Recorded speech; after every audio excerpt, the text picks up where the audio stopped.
Welcome to சஞ்சூஸ் எம்மி kitchen. இன்றைக்கி சோமாஸ் எப்படி பண்ணுறதுன்னு பார்க்க போகிறோம். அதுக்கு ஒரு பேனில் வந்து 2 டீஸ்பூன் வந்து நெய் விட்டுக்கோங்க. நெய் சூடானதும்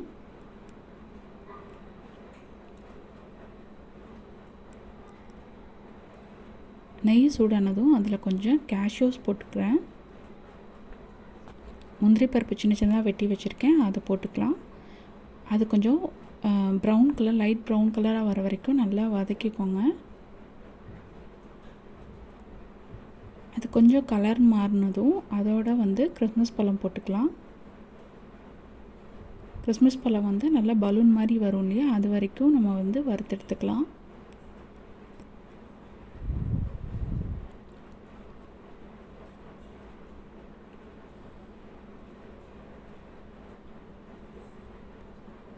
பாருங்கள், அது வந்து பலூன் மாதிரி ஆக ஆரம்பிக்குது. இதை வந்து லோ ஃப்ளேமில் வச்சுக்கோங்க, இல்லைனா சீக்கிரமாக கருகிடும். இப்போ இதை எடுத்து தனியாக வச்சுட்டு, இப்போ அதே நெய்யில் வந்து 1 கப் ரவையை வந்து போட்டு நல்லா வறுத்து எடுத்துக்கோங்க. ரொம்ப கருக விட்டுற வேண்டாம். கொஞ்சம் ரவையெல்லாம் சூடாகி கொஞ்சம் நேரம் வச்சுட்டு எடுத்தால் போதும். பாருங்கள், இந்தளவுக்கு இருந்தால் போதும். இப்போ இதை எடுத்துகிட்டு அதே பேனில் வந்து 2 டேபிள் ஸ்பூன் வந்து தேங்காய் துருவி வச்சுருக்கேன், அதையும் போட்டு தேங்காயோட ஈரப்பதம் போகிற வரைக்கும் நல்லா வந்து வதக்கி எடுத்துக்கோங்க.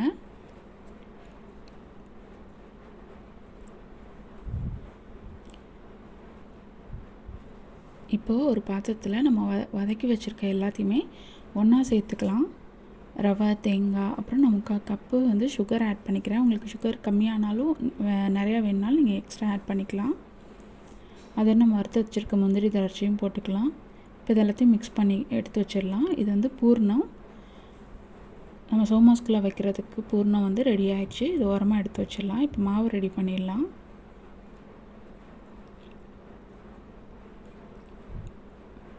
மாவு எடுக்கிறதுக்கு நான் 1 கப் வந்து மாவு எடுத்திருக்கேன். அதோட கொஞ்சம் உப்பு, 1 டேபிள் ஸ்பூன் எண்ணெய். இந்த எண்ணெயும் உப்பும் மாவில் கலக்கிற மாதிரி நல்லா ஒரு தடவை பரட்டிட்டு, இந்த கப்பில் தான் 1 கப் மாவு எடுத்திருக்கேன். நல்லா பரட்டிட்டு அதுக்கப்புறமா தண்ணி ஆட் பண்ணி சப்பாத்தி மாவு பிசைவோம் இல்லையா, அந்த பதத்துக்கு பிசைஞ்சு எடுத்துக்கலாம். அந்த பாத்திரத்துலேயே நல்லா வந்து இழுத்து பிசைங்க. ஒரு 10 நிமிஷத்துக்கு நல்லா இழுத்து பிசைஞ்சிட்டு அதுலேருந்து ஒரு சின்ன பீஸ் எடுத்துக்கலாம். நம்ம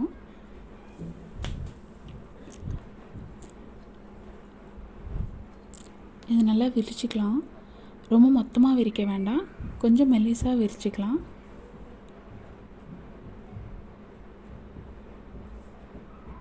பாருங்கள், இந்த அளவுக்கு இருந்தால் போதும். இது விரிச்சிட்டு நமக்கு என்ன ஷேப், ரவுண்ட் ஷேப்பில் வேணுன்றதை என்ன சைஸில் வேணுமோ அந்த சைஸில் நம்ம கட் பண்ணி எடுத்துக்கலாம். பாருங்கள், இப்போ மீதி இருக்கிறத நம்ம யூஸ் பண்ண தான் போகிறோம் திருப்பி. இப்போ இந்த ரவுண்டுக்குள்ளே வந்து நம்ம பூர்ணம் வந்து வச்சிடலாம்.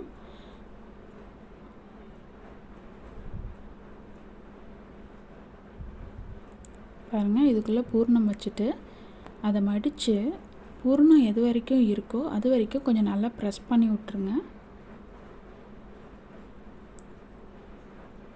இந்த மாதிரி நல்லா ப்ரெஸ் பண்ணி விட்டுட்டு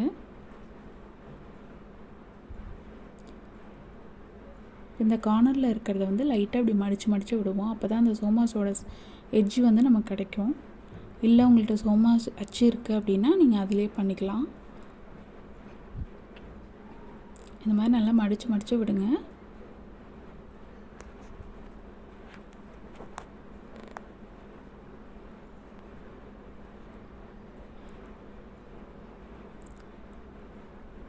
பாருங்கள், ஃபினிஷ் ஆயிடுச்சு. அவ்வளோதான். இந்த மாதிரி மற்ற மாவுக்கும் நம்ம இந்த மாதிரி பண்ணி எடுத்து வச்சிடலாம். எல்லாமே ரெடி பண்ணியாச்சு. இப்போ நம்ம எண்ணெயில் போட்டு பொரிச்சு எடுக்க வேண்டியதான். எண்ணெய் வந்து ஹை ஃப்ளேம்லேயே இருக்கட்டும். நல்லா கார்னர்ஸ்லாம் ஒட்டியிருக்கான்னு பார்த்துக்கோங்க, இல்லை பிரிஞ்சு வெளியே வந்துடும்.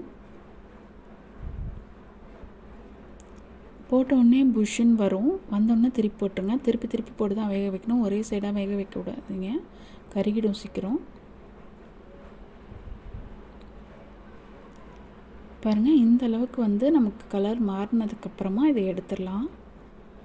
அவ்வளோதான், நமக்கு சுவையான ரொம்ப கிறிஸ்பியான சோமோஸ் ரெடி ஆகிடுச்சு. இதே மாதிரி நீங்களும் செஞ்சு சாப்பிட்டு என்ஜாய் பண்ணுங்கள். பிடிச்சிருந்தா என் சேனலை ஷேர் பண்ணுங்கள், லைக் பண்ணுங்கள், கமெண்ட் பண்ணுங்கள். மறக்காமல் சப்ஸ்கிரைப் பண்ணிவிடுங்க. தேங்க்யூ.